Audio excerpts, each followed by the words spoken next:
gül diyen adından bıktım bırkın aybi. Sağ tarafa sola taşıyan güller yüzüm aybi. Ey karamasın gül sarmadın karamasın aybi. Şirin hüdün yürüğünde tuttu bir kaz aybi. Gülmemişsin ve yaşını dolu akbır sahibi.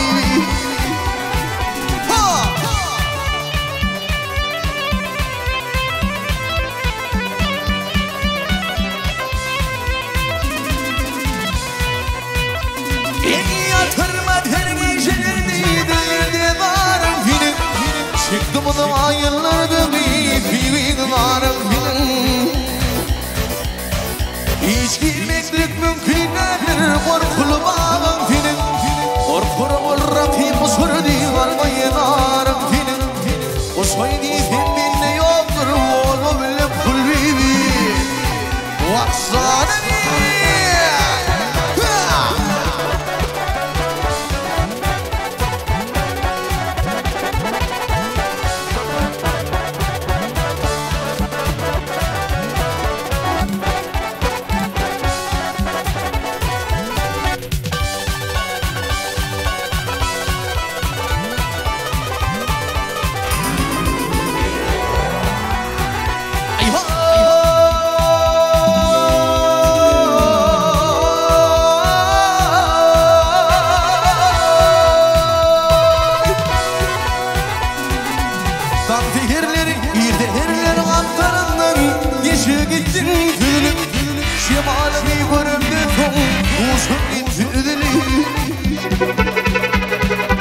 aşık kozu bana mali yanlışlı ağrı yedili.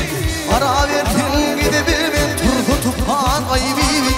Gülmen sürüldü yaşını dolu akbır sahibi.